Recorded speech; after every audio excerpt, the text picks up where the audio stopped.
ရှိတဲ့နေရာကိုပြောလိုက်တာပေါ့တစ်ဖက်ကစူကန်ဖတ်မှာတော့သူဟာကံမကောင်းတဲ့အိမ်မက်တစ်ခုမှပြီးနိုးလာခဲ့တာပါသူရှိကမှောင်မဲနေတဲ့ကောင်းကင်ကိုကြည့်ပြီးဒီနေ့ဟာကန်ဆိုးမဲ့နေဖြစ်လိမ့်မယ်လို့သူခံစားနေရပါပြီတစ်ဖက်မှာလည်းဆိုဘီဟာသူရှိမှပေါ်လာတဲ့ခါမှာတော့သူ့ရဲ့အာယုံကမှန်နေရဲဆိုတော့သူသဘောပေါက်သွားခဲ့ပါပြီစူကန်ဟာဆိုဘီကိုမတွေ့ချင်တာကြောင့်ထွက်သွားဖို့ပြောပေမဲ့ဆိုဘီကတော့သူ့မမှာသွားစရာနေရာမရှိဘူးလို့ပြောပါတယ်တက္ကစီဆရာကလည်းသူ့မနောက်ကိုလိုက်လာပြီးကားကမပြေးပဲဆင်းသွားတဲ့အတွက်အော်ဟစ်ဆဲဆိုနေတာပေါ့ဒါကိုကြတော့ဆိုဘီကရွှေလက်ကောက်တခွင်ထုတ်ပြီးပြီမဲ့တက္ကစီဆရာကတော့ပတ်စံမဲ့လက်ခံပါလို့ပြောပါတယ်ဆိုဘီဟာစူကန်ကိုနားမလည်နိုင်တဲ့ပုံစံနဲ့ကြည့်နေတာကြောင့်သူလည်းကူညီပြီးပေးလိုက်ရပါတယ်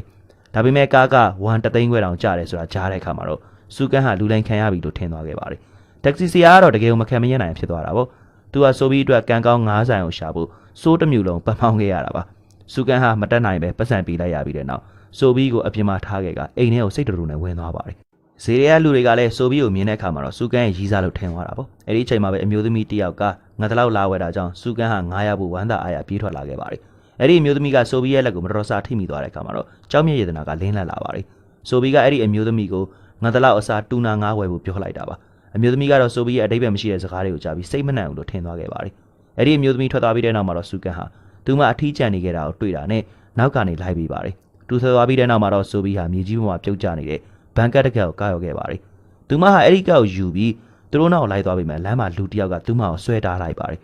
ဆိုဘီဟာလှပတဲ့ပစ္စည်းလေးတွေကိုသဘောကျပြီးမှသူမမှာပတ်စံမရှိပါဘူးဒါကိုကြတော့အဲ့ဒီလူကသူမလက်ထက်ကတ်ကိုလက်ညှိုးထိုးပြလိုက်ပြီးဘန်ဆိုင်ဘုတ်ကိုပြအဲ့ဒီကတ်ဟာလူတိုင်းနဲ့ဆိုင်နေလို့လိန်ပြောလိုက်ပါတယ်ဆိုဘီကလည်းဒီအလိညာစကားတွေကိုတကယ်ယုံသွားပြီးပစ္စည်းတွေအများကြီးဝယ်လိုက်ပါတယ်စူကန်နဲ့ကပ်ပန်ရှင်အမျိုးသမီးတို့ပြန်ရောက်လာကြပြီးဒါကိုမြင်တဲ့အခါမှာတော့တော်တော်လေးစိတ်ညစ်သွားကြတာပေါ့စူကန်ဟာအဲ့ဒီအမျိုးသမီးကိုပတ်စံလေးပြန်ပေးလိုက်ရပါတယ်ဒီအမျိုးသမီးကစိတ်မဆိုးတဲ့အပြင်သူ့ရေးစားကိုတခြားဂရုစိုက်ဖို့ဒီတိုင်းဆိုရင်ကိစ္စအကြီးတွေဖြစ်လာနိုင်တယ်လို့တော့သတိပေးခဲ့တာပါအဲ့ဒီအမျိုးသမီးအိမ်ပြန်လမ်းမှာတော့တမီးဖြစ်သူစီကဖုန်းဝင်လာပြီးဧည့်သည်ကငတ်တလောက်နဲ့မတည့်တာကြောင့်တူနာ9ပဲဝယ်လာဖို့ပြောပါတယ်ဒီစကားတွေကဆိုပြီးအစောကပြောခဲ့တဲ့စကားတွေနဲ့ထပ်တူကြနေတာကြောင့်လူတိုင်းကဆိုပြီးကိုထူးဆန်းတယ်လို့ထင်သွားကြတာပေါ့သူတို့ကဆိုပြီးနဲ့စူကန်တို့ကဈေးထဲမှာကန်ဆိုးမှုတွေကိုထပ်ယူလာမှအောင်ကြောက်နေကြပါတယ်တစ်ဖက်မှာလည်းဆိုပြီးပျောက်သွားတယ်ဆိုတာသိရတဲ့အခါမှာတော့ဥက္ကဋ္ဌဆန်ကျွန်းအယောင်ဒေါသထွက်နေပါတယ်ဆန်ကျွန်းကတားဖြစ်သူမင်းကျွန်းဒီကိစ္စမှာပါဝင်သလားလို့မေးခဲ့ပြီးမှမင်းကျွန်းကဆိုပြီးကိုကာကွယ်ပေးခဲ့ပါတယ်တကယ်တော့ဆိုပြီးဟိုတယ်တကားကနေထွက်သွားတာကိုသူမြင်ခဲ့ပြီးမှလွှတ်ပေးလိုက်တာပါအဲ့ဒီညမှာစူကန်ဟာဆိုပြီးရဲ့မိသားစုရှာဖို့အတွက်ရဲစခန်းကိုခေါ်သွားခဲ့ပါတယ်ဆိုပြီးဟာအဲ့ဒီကမူးရင်းနေတဲ့လူတွေကိုကြည့်ပြီးအကယ်၍မိသားစုချက်ချင်းရှာမတွေ့ရင်သူတို့နဲ့တူနေရမလားဆိုပြီးစိုးရိမ်နေကြတာပေါ့ဒီတော့စူကန်ကလည်းမတက်တာပဲသူ့မောင်သူ့အခန်းစီပဲပြန်ခေါ်လာရပါတယ်ဆိုပြီးဟာစူကန်နဲ့တူနေရမှာမလို့အရန်ကိုပြောနေတာပေါ့သူမဟာသူ့အခန်းထဲကစိတ်ဝင်စားစရာစာအုပ်တို့ကိုတွေ့ပြီးဂရိမောမှာပျော်ရွှင်စွာခုန်ပေါက်နေပါတယ်စူကန်ကလည်းဆိုပြီးဒီလောက်ထိပြောနေတာမြင်တော့မပြောမဲ့မနေနိုင်ခဲ့ပါဘူးဒါပေမဲ့သူကချက်ချင်းပဲမျက်နှာကိုပြန်ပြင်လိုက်ပြီးကျမ်းမြင့်ပေါ်မှာပဲအိတ်ဖို့သူ့မောင်အေးစက်ပြောလိုက်ပါတယ်တကောင်ရဲ့အချိန်မှာတော့ကျမ်းမြင့်ကအရန်အေးမောင်ဆွေးနေကြသူ့မောင်ဂရိမောချီတင်မိပြီးသူကတော့ကျမ်းမြင့်မောအိတ်ခဲ့ပါတယ်ဆိုပြီးကိုဆောင်ချုံပေးနေတော့မှပဲစူကန်ဟာသူ့မရဲ့လက်ကိုမတော်စားထိမိသွားတာပေါ့အဲ့ဒီချိန်မှာဆိုပြီးက butterfly tuna ငါးတွေအကြောင်းရောင်းပြီးပြောနေပါတယ်စူကန်ကတော့သူမအိမ်မက်မှတ်နေတယ်လို့ထင်ခဲ့တာပါနောက်သတင်းမနက်မှာတော့စူကန်ဟာဆိုပြီးကိုကာကွယ်နိုင်မှုပစ္စည်းတွေနဲ့ပတ်စံတချို့ပေးလိုက်ပါတယ်အဲ့နောက်မှာတော့သူမကိုရဲစခန်းခေါ်သွားခဲ့ပါတယ်သူရဲ့တာဝန်ကဒီမှာတင်ပြီးပြီလို့သူခံစားလိုက်ရတာပါစူကန်ဟာဈေးထဲကို9ရောက်မှုဆက်သွားခဲ့ပါတယ်9စားတဲ့ဆိုင်ရှိဖြတ်သွားတဲ့အခါမှာတော့ဆိုင်ရှင်ကဆိုင်ထဲက butterfly tuna ငါးတွေအကုန်လုံးတေကုန်ပြီလို့ညီးတွားနေတာကြားရပါတယ်သူကမင်းညဆိုပြီးပြောတာသတိရပါပြီဒီတင်နေတဲ့ငါးတွေအကုန်လုံးဝယ်ဖို့ဆုံးဖြတ်လိုက်တာပေါ့စူကန်ကတင်နေတဲ့ငါးတွေအကုန်လုံးဝယ်ပြီးတာနဲ့စားတော့ဆိုင်ဝန်ထမ်း2ယောက်ရောက်လာပြီးအဲ့ဒီ butterfly tuna ငါးတွေလာဝယ်ပါတယ်သူတို့ဆိုင်ကဒီငါးကြော်ဟာရုတ်တရက်လူသိများသွားတာကြောင့်အရေးကြီးလိုနေတာပါစူကန်ကဒီငါးတွေကိုဈေးကြီးနဲ့ပြန်ရောင်းတာကိုမြင်တော့ငါးဆိုင်ရှင်ဟာလည်းအရန်ကိုနောင်ရပြီးဒေါသထွက်သွားပါတယ်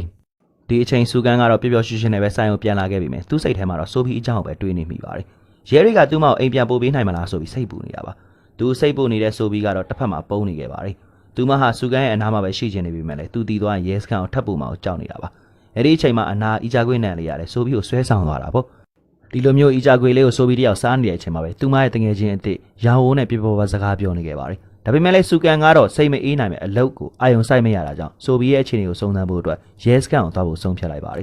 ်ဆိုဘီကစူကန်ထွက်သွားတာကိုမြင်တော့အနောက်ကနေလိုက်သွားပြီမယ်ရုတ်တရက်ပဲဒီအချိန်လူဆိုး2ယောက်ရဲ့ဓာစီချင်းကိုခံလိုက်ရပါတယ် Chief 1ဆိုတဲ့လူကြီးကစူကန်ရဲ့အကျွေးရှင်ဖြစ်နေတာပါသူကစူကန်စီကအကျွေးပြန်မရနိုင်တာကြောင့်ဆိုဘီကိုပြန်ပြီးဆွဲပြီးစူကန်စီကိုရွေးငွေတောင်းဖို့အတွက်ကြံစည်နေတာပါဆိုဘီနဲ့အဲ့ဒီလူဆိုး2ယောက်ဟာအကျွေးတောင်းတဲ့ရုံးခန်းကိုရောက်သွားပါတယ်ဒီကောင်မလေးကတော့ကြောက်ရွံ့နေမယ်အစားတကယ်ကိုစိတ်လှုပ်ရှားနေခဲ့တာပါဒီ Chief 1ကကိစ္စတစ်ခုရှိလို့အပြင်သွားနေတော့ D6 ဆိုတဲ့သူကသူ့မောင်စောင့်ကြည့်နေခဲ့ပါတယ် D6 ကပတ်စံပိုးရအောင်ဆိုပြီးကိုရောင်းစားဖို့အကြံပေးခဲ့ပြီးမြဲ Chief 1ကတော့လူကုန်ကူးတဲ့အလုံးမျိုးဘယ်တော့မှမလုပ်ခဲ့ပါဘူးသူက D6 ကိုဒီလိုမလုပ်ဖို့ပဲသတိပေးခဲ့ပါတယ် အဲဒီနောက် Chief ကစူကန်စီကိုဖုန်းဆက်ပြီးဆိုပြီးသူ့စီမှာရှိနေတဲ့အကြောင်းကြားလိုက်ပါတယ်စူကန်အနေနဲ့ဆိုပြီးကိုပြန်တွေ့ချင်းအကျွေးအလုံးအရင်ဆက်ရမယ်လို့ပြောလိုက်တာပါဖုန်းဖြည့်ပြီးတာနဲ့စူကန်ဟာအကျွေးတောင်းတဲ့ရုံးခန်းစီကိုချက်ချင်းပဲပြေးသွားပါတယ် Chief ကတော့တတိပေးထားပေမဲ့လည်းဒီစစ်ကတော့မကြောက်ပဲဆိုပြီးကိုရောင်းဖို့လူခေါ်လိုက်ပါတယ်သူရှိမှပတ်စံအိတ်အပြည့်ကိုမြင်တဲ့ Chief ကလည်းဒါအောင်မြင်ပျော်သွားမှာလို့ဒီစစ်ကယုံကြည်နေပါတယ်အဲဒီချိန်မှာ Chief ပြန်ရောက်လာပြီးခွင့်ပြုချက်မရှိပဲဆိုပြီးကိုရောင်းစားလိုက်တဲ့အတွက်ဒီစစ်ကိုအကြီးကျယ်စိတ်ဆိုးသွားတာပေါ့လူကုန်ကူတဲ့သူကတော့ဒီလူနှစ်ယောက်ငင်းခုန်နေတာကိုမြင်ပြီးသူ့ကိုလိန်နေတာလို့ထင်သွားပါတယ်သူက Chief ကိုချင်းကြောက်ပြီးဆိုပြီးကိုခေါ်သွားဖို့အမိန့်ပေးလိုက်ပါတယ်ဒီလိုမျိုးယုံရင်ဆက်ခတ်ဖြစ်နေတော့မှပဲဆိုပြီးဟာသူမရဲ့စွမ်းကိုတုံပြီး Chief ရဲ့လက်ကိုဆွဲကင်လိုက်ပါတယ်ဆိုပြီးဟာ Chief အလိန်ခံနေရတာကိုသိသွားခဲ့တာပါဒီဆရာဝန်က Chief စီကပတ်စံရအောင်လိန်နေတာဖြစ်ပြီးခွဲစိတ်မှုအတွက်တကယ်ကူညီပေးနေတာမဟုတ်ပါဘူး Chief ရဲ့တားလေးဟန်ဆူကိုသူမတယောက်ပဲကူညီနိုင်မှာပါ Chief ကဒီကောင်မလေးကဟန်ဆူအကြောင်းသိနေတဲ့အတွက်အံ့ဩရတာပေါ့သူကဆိုပြီးကိုထပ်ပြီးမေးချင်ပေမဲ့လေသူမကိုလူကုန်ကူတဲ့သူတွေကခေါ်သွားကြပါပြီ Chief ကလည်းအခြေအနေကိုအတီးပြဖို့အတွက်ဆရာဝန်စီကိုချက်ချင်းဖုန်းဆက်လိုက်ပါတယ်ဆရာဝန်ရဲ့ဇာတ်အိမ်မှန်ကိုတီးသွားပြီးတဲ့နောက်မှာတော့ Chief ဟာသူ့ကိုဒေါသတကြီးဆဲဆိုလိုက်ပါတယ် Chief ကပတ်စံအများကြီးအလိန်ခံရတော့မယ်အပြင်ဟန်ဆူကိုလည်းအချိန်မီကုသပေးနိုင်မှာမဟုတ်ပါဘူးဆိုပြီးဟာလည်းတစ်ဖက်မှာလူကုန်ကူးသူတွေလက်ထဲရောက်သွားတာကိုသတိရပြီး Chief ဟာသူမနာကိုချက်ချင်းလိုက်သွားခဲ့ပါတယ်အခုတော့ဆိုပြီးကိုလူကုန်ကူးသူတွေကကားပေါ်တင်ပြီးခေါ်သွားကြပါပြီကားကလည်းစူကန်အနာဖြတ်သွားတဲ့အချိန်မှာဆိုပြီးဟာစူကန်အောင်မြင်ပြီးသူ့ပေးထားတဲ့ဝစီလေးကိုမှုတ်လိုက်ပါတယ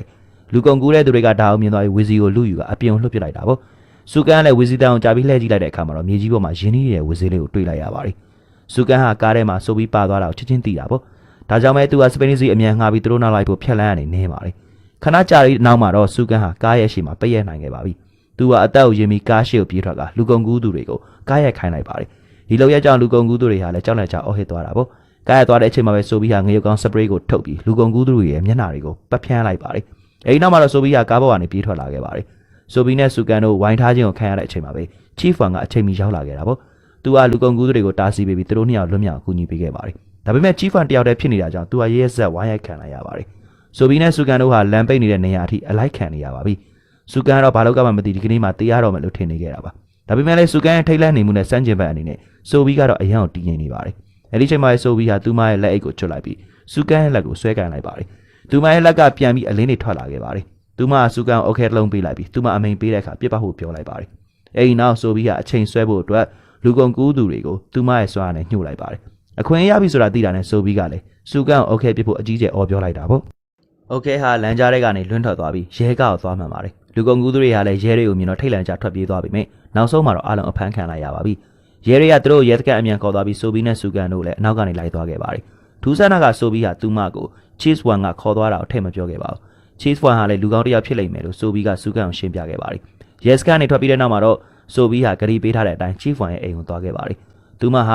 ဟန်ဆူရဲ့ခွဲစိတ်ကူးသားမှုခံယူပွဲအခွင့်အရေးဘယ်လိုရနိုင်မလဲလို့ပြောပြခဲ့ပါတယ်စူကန်ကတော့အပြင်မှာသူမကိုစောင့်နေခဲ့တာပေါ့သူကဒီနေ့ဖြစ်ပျက်ခဲ့တာတွေကိုပြန်ပြီးစဉ်းစားနေပါတယ်စဉ်းစားလေးဆိုပြီးဟာထူးဆန်းတဲ့မိန်းကလေးတယောက်ဖြစ်လေဆိုပြီးပို့ပြီးခံစားရလေးပါအိမ်ပြန်ရောက်တဲ့အခါမှာတော့စူကန်ဟာသူ့ရဲ့တန်တရားတွေကိုဆိုပြီးကိုမိဖို့ဆုံးဖြတ်လိုက်ပါတယ်ဆိုပြီးကတော့သူ့မစိတ်ညှိုးနိုင်တဲ့စွမ်းအားနဲ့အနာဂတ်ကိုကြိုးမြင်နိုင်တဲ့စွမ်းအားရှိတာကိုမသိစေချင်တာကြောင့်စကားလမ်းကြောင်းလဲဖို့အတွက်သူ့ရဲ့ဒဏ်ရာကိုထုတ်ပြလိုက်ပါတယ်စူကန်ကလည်းဒီထူးဆန်းတဲ့ကိစ္စတွေကိုလွတ်လွတ်ရှုပြီးသူ့ဒဏ်ရာကိုဆေးထည့်ပေးဖို့လွယ်လို့တခြားရွေးချယ်စရာမရှိတော့ပါဘ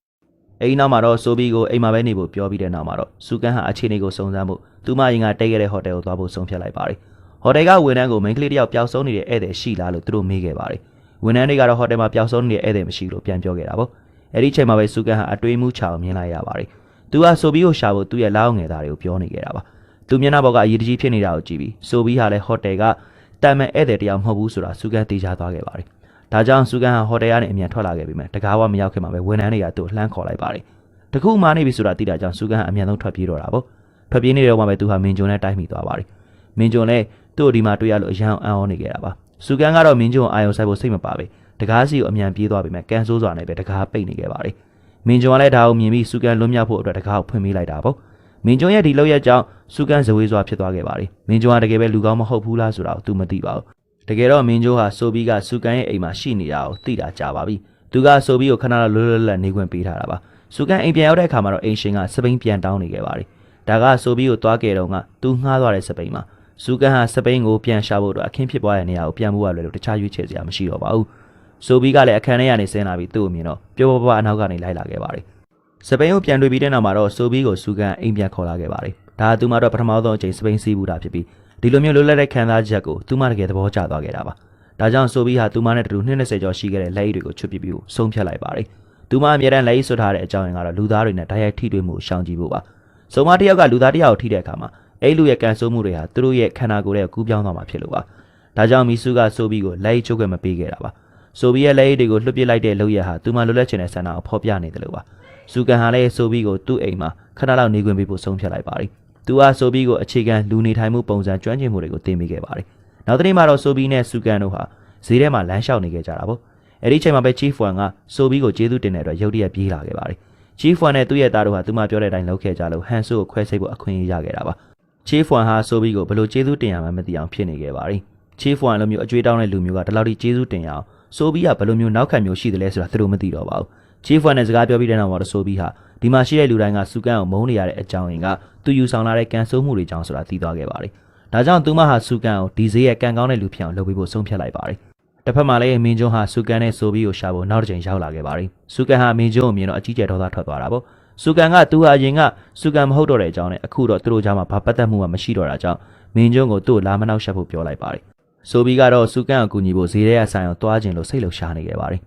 စူကန်ကလည်းသူမကိုလိုက်ခွင့်မပေးတာကြောင့်သူမဟာအင်ရှင်မာကြီးစီမှာဈေးကိုလိုက်ပို့ပေးဖို့အကူအညီတောင်းခဲ့ပါတယ်ကားပေါ်ကဆင်းလိုက်တာနဲ့ဆိုဘီ